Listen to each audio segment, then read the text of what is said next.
Everything off the jam, son. Everything off the jam. When you read this out,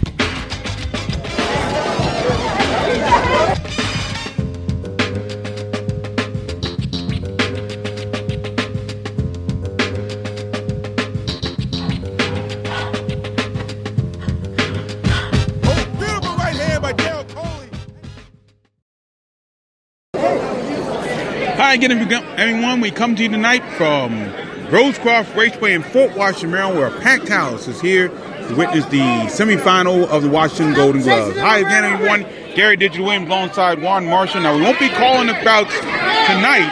However, we'll be live from Golden Gloves here in Rosecroft 2 weeks from tonight, Saturday, April the 6th, for the Washington Golden Gloves Finals. I tell you, if the action we're seeing tonight is any indication, that should be a fun night on April 6th. Yeah, the action is really is electrifying. You know, we had some great opening bouts.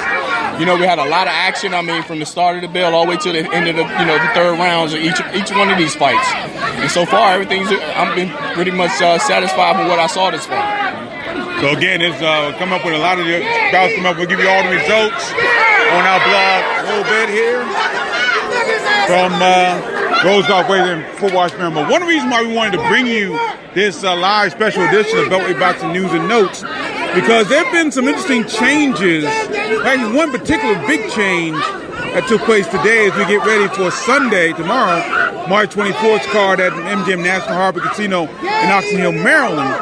And it's going to be interesting to see what happens, but a lot of change involving the time as well as one of the events. Now, if you did not see it on the blogs today, either Boxing on Beltway or Poem Fight Talk, the bout that features Sakio Bika, the former world super middleweight champion, against Lionel Thompson, that bout has been scratched. The Maryland State Athletic Commission discovered during the pre-fight examination, the medical examination, that Bika, who hasn't competed since October 2017, he has an issue medically.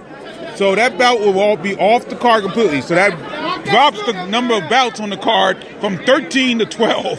So it's still going to have a long night coming up on Sunday. Yeah, it's a long night. You know, it's a combination of things scheduled before the card even starts, which we're going to get into later in the podcast. And one exciting thing that we got a fighter added to the preliminaries, which is Kobe Abridi. Right, exactly. So, again, if you are, hopefully you're planning to come out to the show tonight, I want to give you an update on the time in which the card begins. But if you're not going to be able to join us tomorrow at MGM National Harbor Casino, you have an opportunity to see no less than 5 Beltway boxers on national TV coming up tomorrow evening, beginning at 6 p.m. Eastern Time. Now, the loss of the Bika fight, as Juan alluded to, enables undefeated Hyattville, Maryland super featherweight Kobe the Soldier Abridi to be in his first 8-round bout and his first nationally televised bout.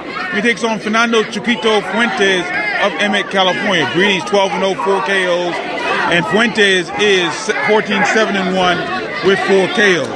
So he will join Alexander Virginia middleweight Brandon Bulldog Quarles, and he's been on TV a couple of times. He was on a couple of showbox shows. He'll take on Aaron Coley of Hayward, California. That bout also scheduled for 8 rounds. Brandon Quarles, 21-4-1, 10 KOs. Aaron Coley, 15-2-1, 7 KOs. And also the rookie, Baltimore middleweight, super middleweight, Lorenzo Trucks Simpson out of Baltimore. He's 2-0, 2 KOs. He will appear on national television for the first time against the late sub and the debuting Jaime Ardilo Mesa of Compton, California, by way of Nicaragua. So, again, joining those 3, along with the Peterson brothers, 5 Beltway boxers on national television. And that just tells how this area has, I just alluded to you earlier, how we saw the seed planted in 2012 after Peterson fought Khan in 2011 to close the year out. And Keystone opened up 2012. We're putting on a lot of these guys that we see right now, headlining these guys. They started off, we saw from the bottom, they came all the way up to become world champions and top contenders. Now we see them on television like we've seen, which is tomorrow is going to be a good example of what we see. And also to highlight what I've seen with Kobe Abridi, he fought his whole year fighting fights at 130, 135. Which originally he was supposed to have been a 126 fighter from the start, but he could never get fights early on in his career, so he always fought at a high weight class. and his strength was at that weight class is at 126. But he stayed undefeated, fighting in a high weight class. So right now he has a very high percentage of having a great career at 126 because he's weighed in at 125 pounds, I think it is. So it's not a weight issue. So he carries power with him. And I think he's going to be doing good at the featherweight division. All right, sounds good. So those are the updates as far as the TV telecast. Now, the card itself. Originally, we had told you that the card was going to start at 5 o'clock. Well, the card's time has been moved up an hour. It will now start at 4 p.m. Eastern Time. 4 p.m. Eastern Time for the start of the card at MGM National Harbor Casino in Oxon Hill, Maryland. Now, Juan and I put the weights on the blogs, on both our blogs, Oxon and Beltway.blogspot.com and ProAmFightTalk.blogspot.com. And the order in which we did it is scheduled to be the order in which the bouts will take place tomorrow. And things could change because so much going on tomorrow. Right. So things with the early bouts could change, but the bouts themselves are correct. Those bouts will be on the card tomorrow, and the changes might change, but before we know it, this is the lineup. Yeah, it might be a time change situation because quite frankly, this card has had a lot of problems with time, including the fact that the weigh-in was scheduled to start at a certain time, and when we got here to the weigh-in, it already started and left. At least when I got to the MGM National Harbor, it had started and left. So I was quite frankly a little upset about that, in all honesty. But be it as it may, we'll be here 4 o'clock Eastern Time. Now, one of the other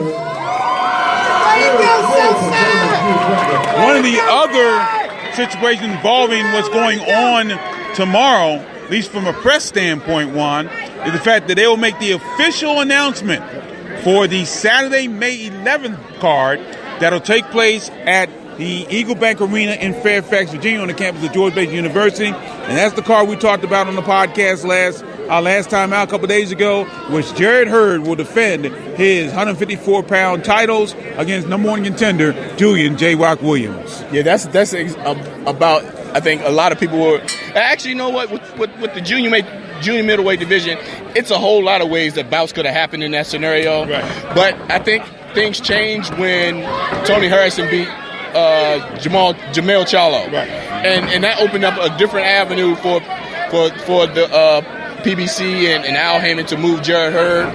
And I think the perfect fight was, and a good matchup, is the Williams fight. Mm-hmm. No question about that. So they'll announce that officially tomorrow. We hope to have coverage of it. It's been kind of weird because the press conference will start around the same time as the first bout. So, Juan and I don't want to miss a lot of the Beltway boxers, and I believe Mark Duncan is scheduled to be the second bout on the card that'll be taking place during this press conference situation. Now, we have also learned a couple of bouts that'll take place that'll be involving Beltway boxing. Now, we know about the fact, we mentioned that Emmanuel Aline will be on the card in a 10-round bout on that May 11th card. We're also hearing that Emmanuel's older brother, Moshe Aline, will also be on that show. No word yet on his opponent. But we learned it tonight as we were here at Rosecroft Raceway, that the Rockville, Maryland, and Romanian-born boxer, the super flyweight by the name of Alexandru Spartan Marine, he is scheduled to be on that May 11th card at the Eagle Bank Arena in Fairfax, Virginia, and he'll be in what may be an IBF and an IBO Intercontinental title. He'll defend those both titles, and it also may be an eliminator for the IBO. Yeah, and he's in presence tonight at the Golden Gloves. He's here tonight. Hopefully, we get a chance to talk to him, so you guys can listen to what he has to say. But this is a long time waiting for him. He's paid his dues. We saw him first fight up in Frederick, Maryland, on the Vinroy July card. Right. Hard Work Promotions at the time, and outstanding fighter. He was destined to be a fighter we see in the future in this kind of situation, because we saw it then. Now it's starting to come to play, and then I'm excited to see him to actually win a world title. And this fight coming up for him will put him in the lineup for that. Yep, no question about that. So I was saying that is Saturday, May 11th, from the George Mason University Eagle Bank Arena in Fairfax, Virginia. And that'll be the card that'll be headlined by Jared Hurd coming home to defend his 154-pound titles against number one contender Julian J. Rock Williams. That's not all, folks. Apparently, all three of our local world boxing champions will be in action at some point during 2019. You already know Gervonta Davis has already been in action coming up. I've heard from Calvin Ford, and I'm going to go ahead and make this announcement because we don't know who's going to be against. But it looks like July 29th for Gervonta Davis, and they're looking to have that bout either at the Royal Farms Arena in Baltimore, Maryland, or the Baltimore Convention Center. And that was going to be a packed house. That's going to be sold out. That's going to be a type of card where as soon as the tickets are announced, all of Baltimore is going to buy everything out. Mm-hmm. And the thing is, it's about well-deserving. Yeah. It should be here. And based on where he's come from and how he's built his career and him being able to fight on local cards here once upon a time early in his career and to become a world champion and then bring that back home to be able to perform in front of his hometown right there in Baltimore. Yeah, he hasn't been home since he fought on that Coppin State University card back in 2014. So that's going to be incredible, no question about that. And we are also hearing, you don't know a date yet, we're also hearing that Gary Russell Jr., the WBC featherweight champion, of course, Gervonta Davis, WBA super featherweight champion, the WBC featherweight champion, Gary Russell Jr. will also be fighting sometime in either the late spring or early summer, somewhere in the Beltway region. So you're not going to be busy, my man. No question about that. And actually, that busyness starts in a couple of weeks because we, again, will be live here from Rosecroft Raceway on Saturday, April the 6th for our coverage of the blow-by-blow coverage of the Washington Golden Glove Championship. The Virginia and North Carolina Golden Glove Championship will be held here on Friday and Saturday, April 12th and 13th. And we got a lot more coming up over the next couple of weeks here in the Beltway. We'll give you that whole schedule next week here on Beltway Boxing, our next Beltway Boxing News and Notes podcast. Juan and I will also be blogging and podcasting from the MGM National Harbor Casino tomorrow. That includes a post-fight wrap-up show immediately following the conclusion of that card. So don't forget to join us right after our main event with Ron Peterson taking on Sergey Lipinets. The co-feature actually is Jamonte Clark as he takes on Vernon Brown.